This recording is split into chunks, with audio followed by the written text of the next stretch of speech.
Hello dear children of class 6 and welcome to yet another online class of geography. Dear children, today we are going to do the third lesson of your geography book, Major Landforms of the Earth. Now dear children, from your previous learning you know very well that the landform on our earth is very limited. In fact, if we divide our whole earth into 4 parts, only one part is land. In terms of percentage, the landform covers only 25 to 29% of the earth surface, or you can say 29% at most. Rest everything, rest 75% you can say is earth, is water body. 75% of the earth is water body, and this land also that we have 25 to 29%, it is not the same everywhere. You know that very well. It is not a plain surface everywhere. Somewhere there are mountains, there are hills, there are plateaus, there are valleys, there are deserts, there are river valleys, deltas. So you see different type of landforms are there, covered in different way, right? Which makes our earth a very diverse planet. So today we'll be learning about few of those landforms only. But in this first part of the video, we will talk about how the landforms came to be as they are, and we'll talk about the continents as well as the water bodies. So dear children, let's begin on that. You see dear children, when the earth was formed, it did not automatically get the present structure as it is today. It was restructured and restructured over the time period. Millions and millions of years went, and then we got the present land formation that we have. So the geographers, what they have done, they have divided the time period into 5 major periods. First one is Permian period.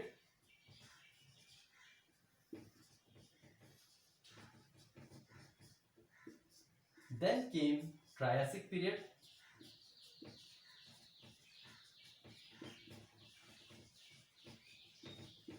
Then came Jurassic period. I think this is one period, this is one time period you all are very familiar with, because this was the age of dinosaurs. Triassic and Jurassic, these two were the ages of dinosaur. Then came Cretaceous period. Cretaceous period. And then came the modern period.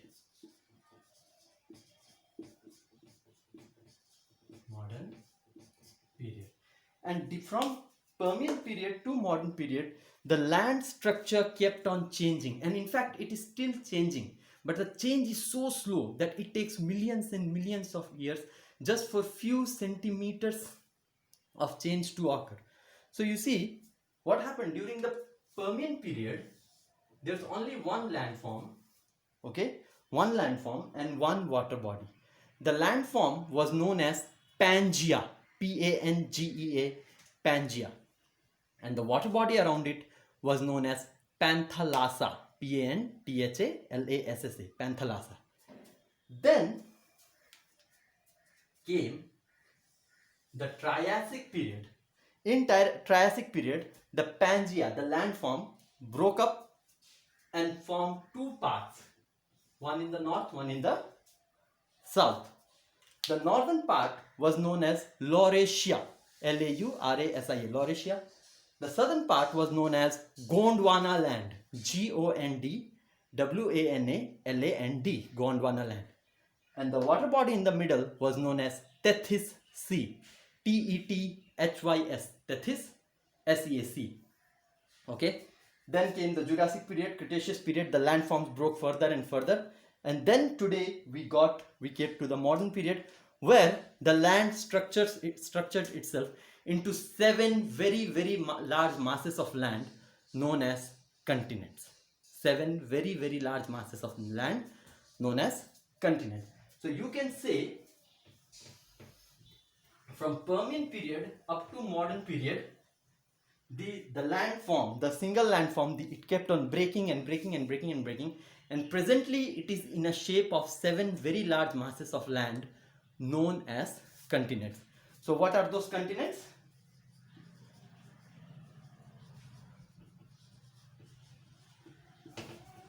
The continents are Asia, Africa, Europe,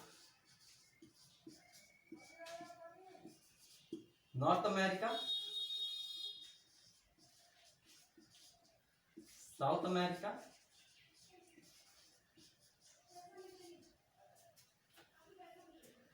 Australia,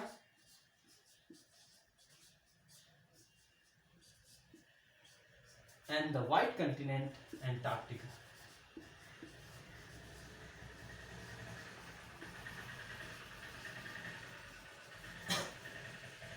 In this, Asia is the largest continent, whereas Australia is the smallest continent.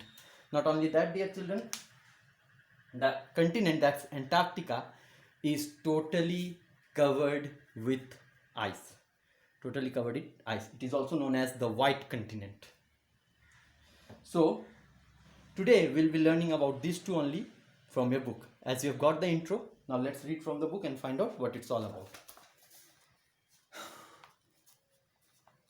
So let's see. In this chapter, we will take a look at the various landforms on the surface of the earth. Land covers nearly 29% of the surface area of the earth, but it is not the same everywhere, like I explained to you.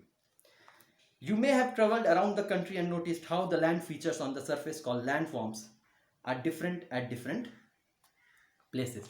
Okay, you may not have traveled around the country, but in your own area, as we live in this Jagaon area, you can see there are hills, plains, right?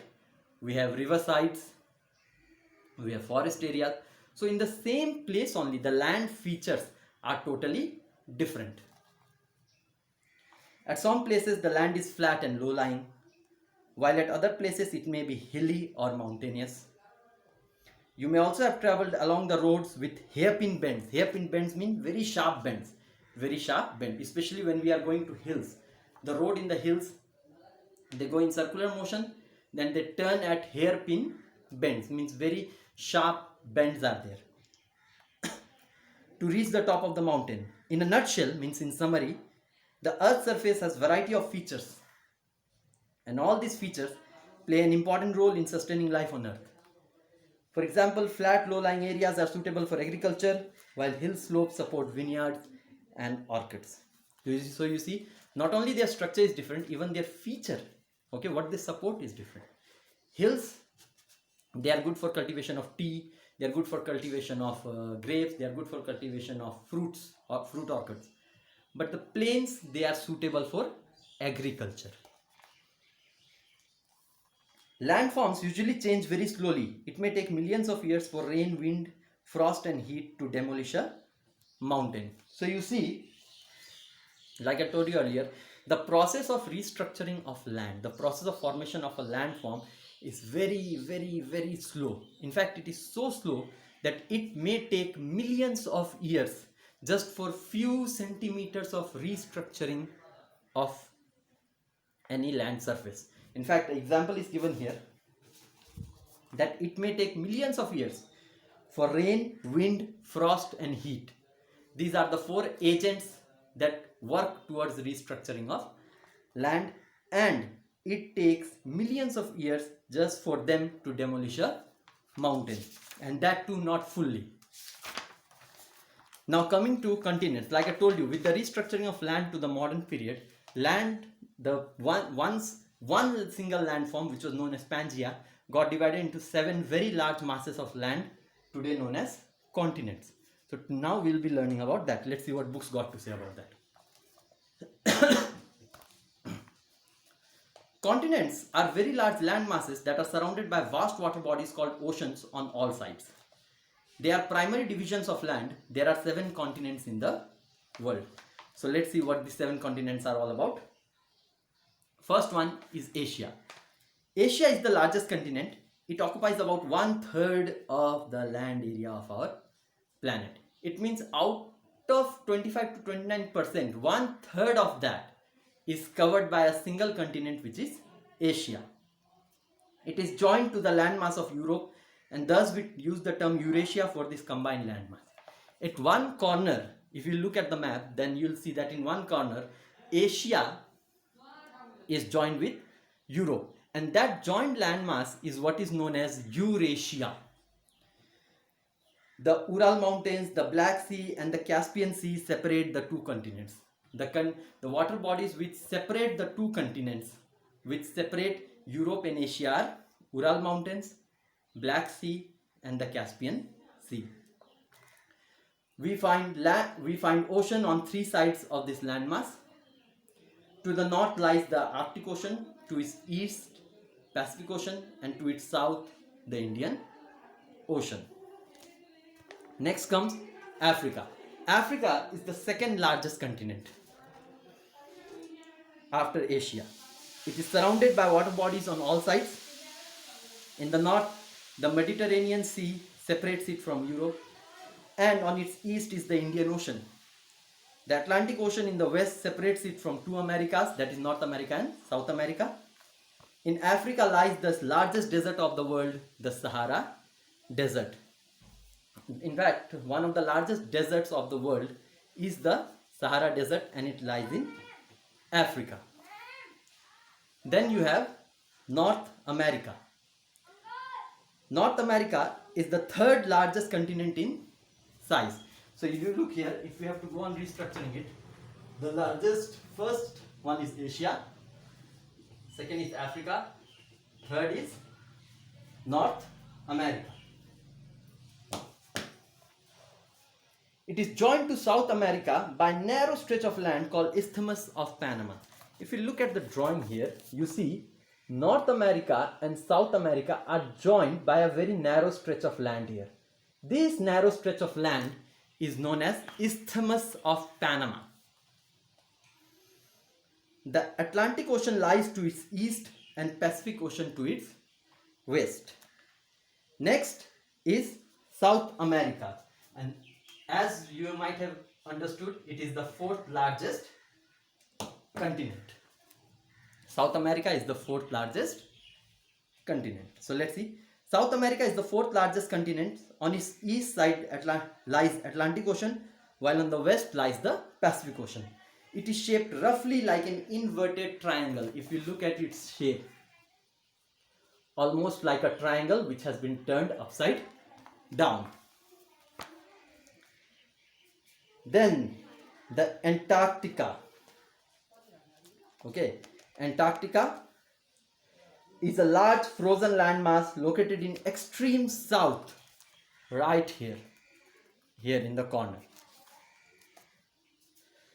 Is the most bleak and barren part of the world. It is almost circular in shape.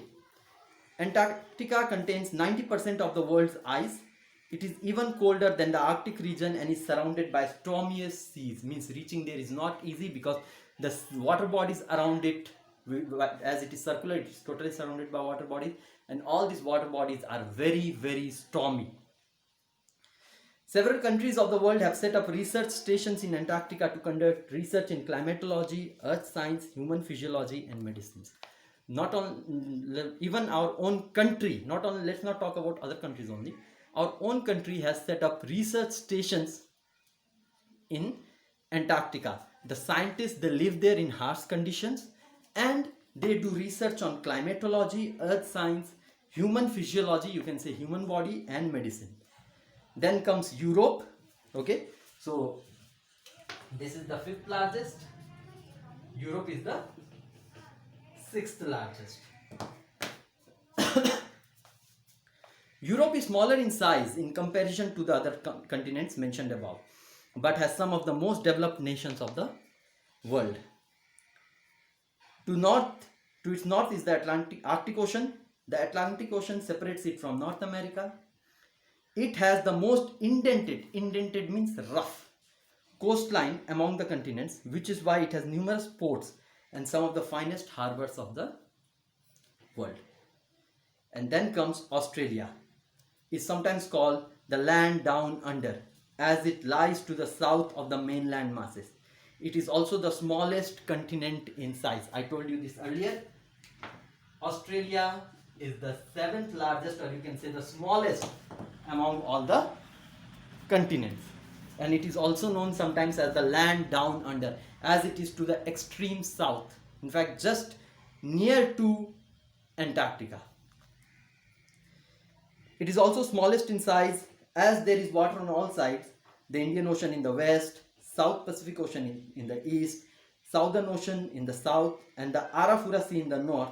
It is an island. As it is surrounded by all these water bodies on all the sides, it is also known as island, and thus it is also known as the island continent. So children, today we will stop here.